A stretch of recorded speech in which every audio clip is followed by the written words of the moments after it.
The Adventure to the Unknown Club. Written by the Supreme Boogeyman.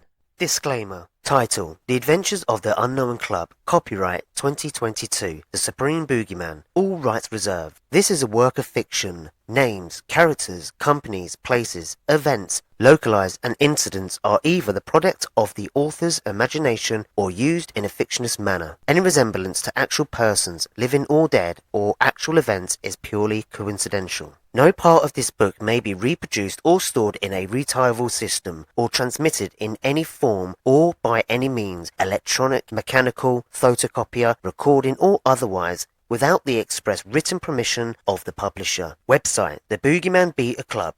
This is another new Boogeyman Beta Club booklet. This one may not be that big, but I wouldn't be the Supreme Boogeyman if I won't teach you anything, because this one also has moral like all my books have moral, only this is one story instead of several. And while most people just go about their daily lives undisturbed, adventures still exist. Adventures whom we have now labelled and given a name, Architect. But from this day of a tough and fearless man named Rix. Nothing more, nothing less, just Rix, when adventures were still real adventures. They had to fight, and not for a while, and not in a normal way, but Rix had to fight against skeletons and things that rose from the dead, like for example the cleaner of an Egyptian pyramid, of the god of the dead, Osiris. And let this be a book about skeletons and skulls and relics. And now I will explain what a relic actually is. A relic is literally a magical thing, and that's what this story is about. And of course, fights, and of course, a good dose of humour, because that makes an adventurous story really complete. I welcome you to The Adventures to the Unknown Club. Enjoy, because not everything is as it seems, and sometimes, very occasionally, the truth only comes out after 101 deaths in the middle of the night. And I mean really in the middle of the swirling sweat-pouring Greek night. There is a knock on the door, and not softly. It looks like the door is being rammed in too. Rix has just fallen asleep, and thinks to himself, do I have to open the glowing light bulb door? He opens the door and says, come back tomorrow. But the three men have no intention of leaving, and storm into his apartment. They throw him on a chair and tie him up, and a lady comes in. A lady who looks so amazingly beautiful. Even the biggest boogeyman will melt. Would. A dangerous lady, and one of his worst nightmares. But Rick is often tied up so he can escape. He has to wait for the right moment. Then the lady sends the men out and says she has a proposition for him. If he brings her the relic of Osiris, that can bring the dead back to life, she will pay him, not only in money, but his name will be known throughout the world. Everyone would show their respect for him, and everyone would know that he is the man who can literally bring the dead back to life. The offer is too good to be true, and then it usually is. He has learned that in his career, full of ups and downs, where Osiris himself would have fought. Check it out! But his stubbornness and determination, his perseverance, and empathetic ability is not just to think about the money that saved him so many times. Only Osiris had always interested him as the god who could literally bring the dead back to life. So actually, without thinking, he says yes, because himself has also lost people, and himself wants to test the relic first. But the lady does not need to know that. How does he get out of here now? You will find out tomorrow in the sequel of The Adventures to the Unknown Club. Sleep tight and see you tomorrow. Yesterday we found out that the woman Chantano wanted something from our adventurous Rix, the relic of Osiris, the god of the dead who could bring the dead back to life. And Rix accepted her offer of money and wealth, but also respect and name recognition. But is it all beautiful as it seems? All that money, all that respect, and his name being mentioned by thousands or millions of people? Is it really that important to be rich and famous? But this job is more than just a relic, because this job is about Osiris, and he has always had a soft spot for Osiris. Today we will continue, and hopefully it will all go well. We pick up where we left off, and she gives him a map to Egypt, and a map of where the pyramid should be located. Nobody has seen it yet, or even knows that thing exists, so that's a challenge that appeals to him. An untraceable pyramid, somewhere in Egypt, and within the radius of 20 km. Somewhere where no one has ever been, or just didn't search hard enough. Anyway, he accepts the offer purely out of the interest, and the lady and 3 men leave the building. He hears the engine of the car start, and he goes back to bed. But sleeping is difficult in that sweltering heat, where even the desert is still cool. The woman did not introduce herself, but every adventurer knows her name. She is known worldwide as Chantano, the sweet but also violent principal of well-paid and interesting assignments. But everyone's nightmare if you defy her adventurer or anything in between. And a nightmare is what he already has every day, every night, one swirling night at a time. It soon becomes clear to him that he cannot sleep tonight, and leaves the building to the airport because he has a flight to Egypt to catch. The flight went quickly, and the moment he lands, she is already there, Chantano, and she says, "Step in, I'll take you there." The journey to the place where the pyramid is supposed to be takes a long time, and not a word is said in the car, but they understand each other like no other. How does he get out of here now? You'll find out tomorrow in the sequel of The Adventurer to the Unknown Club. Sleep tight and see you tomorrow. We found out yesterday that Rix has left for Egypt to find the pyramid of Osiris. But does he like that pyramid, or is everything too good to be true? Chantano is one that is known throughout the adventurous world, but also one that is not to be messed with, and if she doesn't like something, then it really does not suit her. This is the life of an adventurer, and this is the life of Rix right now. An all-important moment, but can he trust her? Or were her words greater than her actions? You'll find out today as we continue the story. Have fun! We continue. They have never worked together, but the feeling there is the feeling of friendship and collegiality. But as soon as the car stops, he is kicked out of the car, and the car drives away. He doesn't carry any gear, or even a shovel, and everything is sand, and all he sees is sand. Nothing but the barren expanse of sand, and the sun right on top of his head. There are no mountains or rocks or even hills or dunes. Nothing but sand. Sand by sand after sand behind the top and bottom, and even now creeps into his buttocks, where it's not allowed to crawl. The sun is sweltering hot, and it shines extra bright, at least that's how it seems today, as if he has literally ended up in hell. That's how hot he has it. There is not a breath of wind, and he is already starting to get a dry throat. He thinks to himself and screams, "Rix! Rix! Rix! Where did you go to now? And how do you get out of this now?" Yes, that car, that was all nice and nice. It had air conditioning.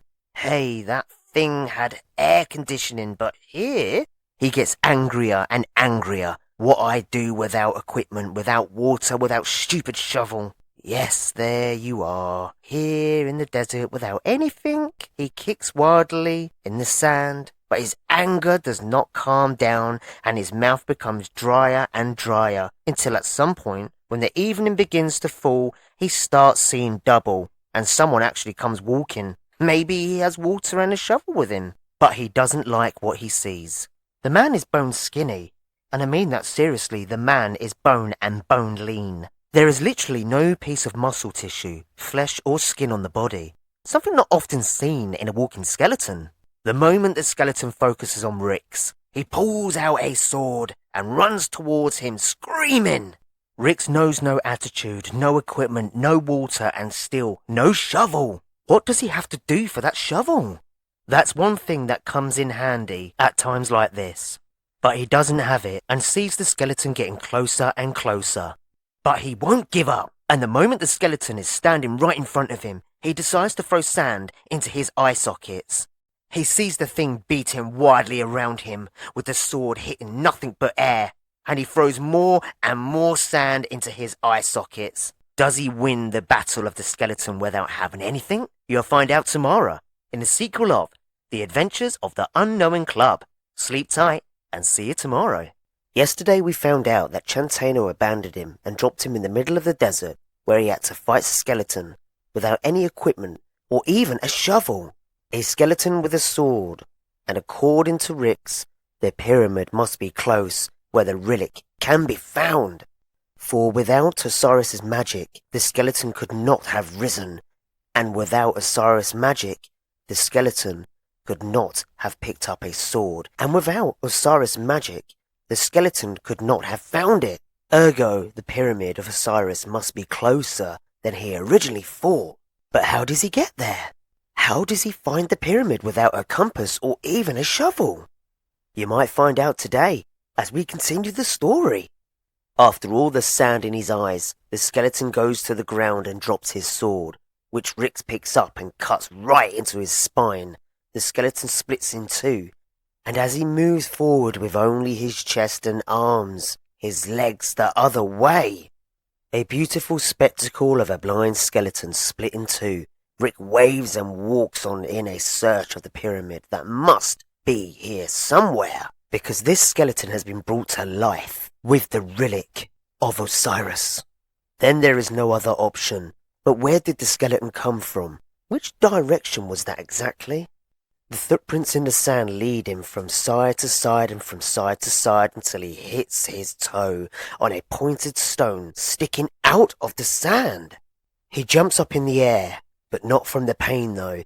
It hurts. He feels his toe throb with his hands. He digs unsteadily from the pain, the stone out of the stone, but there is no end to the stone. It's huge. And he keeps digging. The sweat is running him finished, but he has no intentions of stopping. This must be the pyramid of Osiris. It just has to be. He was just buried under the sands of the Egyptian desert.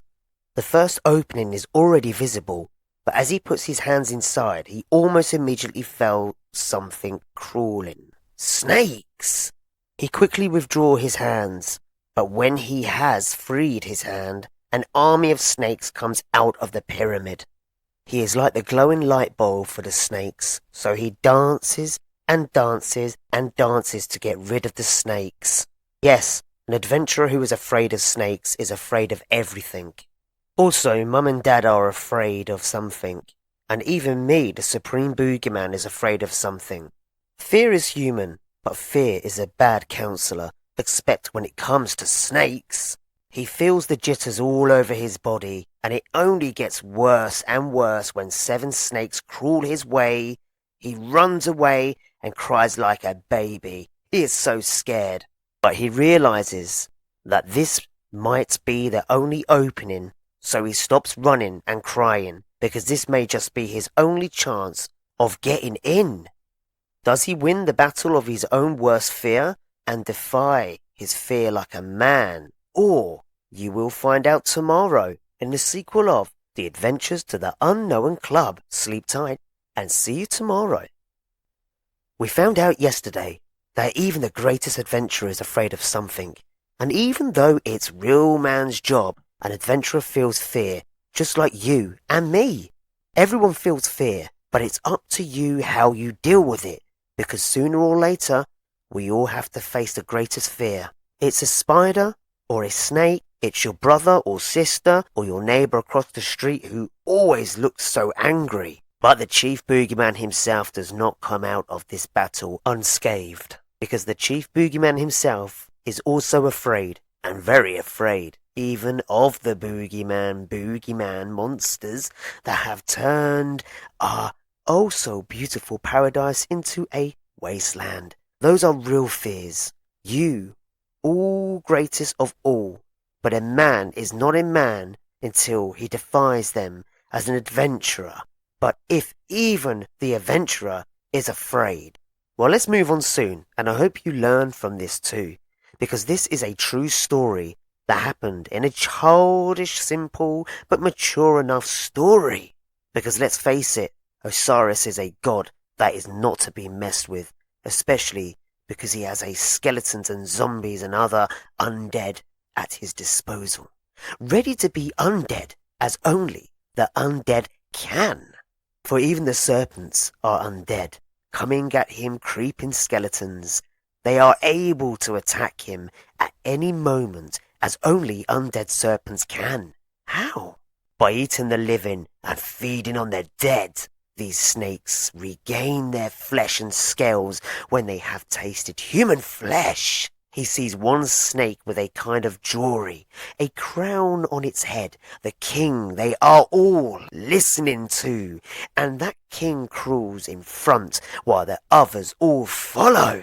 Rix realizes that if he can take that crown, the snakes will go back into their pyramid, one by one, or they will get angry. It's a risk, but it's worth the risk. So he walks up to the king of snakes, and the king immediately attacks him, but Rix grabs him by the jaws and starts and shakes the crown from his head, but it turns out to be tighter than he originally thought. He has to pull the crown off the head with his hands. But how? How is he going to do that? You will find out tomorrow on A Sleepy Night, and see you tomorrow. He has defied his greatest fear, but will he enter the pyramid, and how? You'll find out tomorrow on the sequel of The Adventures to the Unknown Club. Sleep tight, and see you tomorrow. We found out yesterday that Rix defied his greatest fear by fighting the king snakes, but that was not as easy as expected, because do you remember what happened? The crown was too tight, but that must also mean that the crown can come loose. But how? Do you have an idea? Because, for example, he still has no shovel, and still no equipment, and there is nothing but sand to be found in the Egyptian desert, where the undead reign, because of the relic of Osiris. And is that relic so safe to carry? To take to the agreed place? Is the end of the world worth all that money and fame? For if the dead have free reign, what is left of the world? For the dead don't know the difference between good and evil, and perhaps it is better to leave the relic alone, or even destroy it. Let us get on with the story, don't you think? The point from yesterday was that the crown was too tight to shake free from the undead snake, remember? And now Rix is trying with all his strength to pull the crown off with one hand while holding the snake by its side with the other hand, and with all his strength and even more than that, he pulls the crown off, after which all snakes turn to dust, change and disappear in the sand. But the crown grows. The crown collapses all the sand in which the pyramid is buried.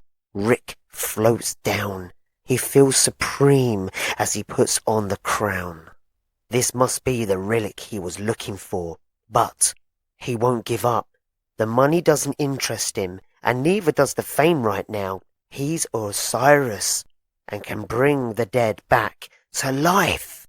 All his mind tells him to let the dead rest, but his heart says what else his heart tells him. He misses her, and he waves his arms in the air, after which a gigantic staff with all kinds of gems, and you name it, comes flying into his hands. He tries to guard against his love, but the love is too strong, and he waves the staff, hoping to get her back. But what he sees deceives him. He pulls Chantano to him like a magnet, and she shakes his hand and says, "Now rule the world with all the money and all the power, respect, and the name recognition is ours and ours alone." She hugs him and says, "Thank you, Osiris.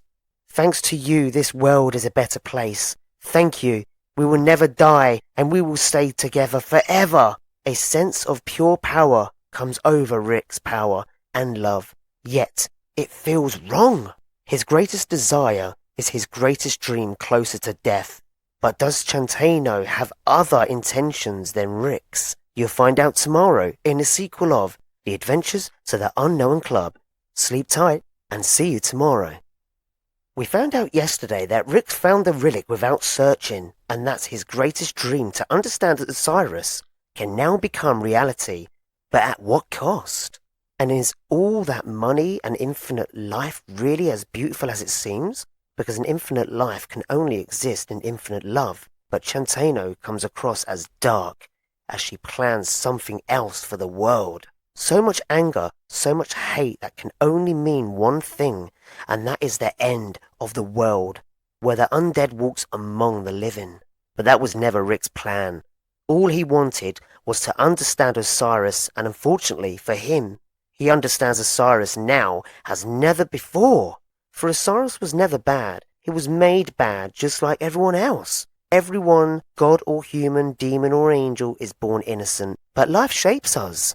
We continue in the very last bit of the story of this small but oh so important book, filled with all kinds of adult things, but which even the youngest child can understand, because if you live for money and fame, you get that. But also, if you live for love and security, you will get it sooner or later, and Rix just doesn't have both on the way he would have liked it, because he wants to get rid of that crown. But just like the snake, the crown is stuck, and even with all his strength, he can't get it off. But with every movement, the crown makes Chanteno's eyes change. They take the shape of a cat's eye. At every move the crown makes Chanteno is not Chanteno. But who is? He has delved into Egyptian mythology, and it can only be one. There is only one woman in this world who is known for her cats, and that is just Cleopatra, the most beautiful woman in all Egypt, and the only woman who has so much hatred and anger in her to make the world burst and unleash demons. But Rix is not stupid and calls her name Cleopatra, Cleopatra, Cleopatra. And with every Cleopatra the crown loosens and loosens until it is so loose that he can take it off, and breaks in half in the middle of the pyramid in an ultimate showdown, causing Cleopatra also to go to dust and the pyramid to collapse. He has to run for his life, but every room is unique until he runs through the whole pyramid and ends up in a room filled with torches,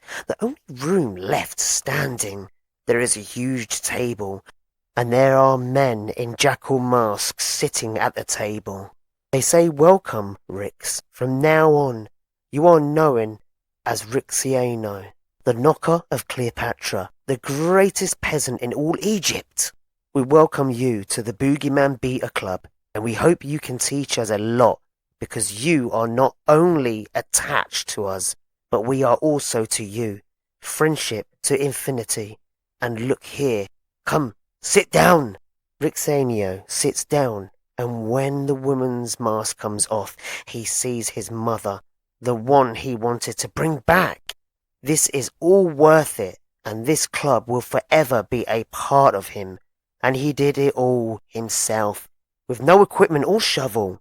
All this from the beginning to the end has led to this coming together and being able to stay together forever, for eternity and beyond. The end. The moral of this story: never has he been so grateful for the opportunity Chanteno gave him, and money, power, and everything that come with it is unimportant when it comes to motherly love, and money and power is unimportant when it comes to boldness, determination, perseverance, love, and the stubborn carry-on, because how you are, and I mean how you really are, you can't beat that weight in gold, because how you really are, and the harder you work and sweat for your money, that's what makes your character, and non-demon is born guilty. But life has its way of turning the most innocent baby into the supreme boogeyman. But even he can be changed with love in his heart. And that is the moral of this story.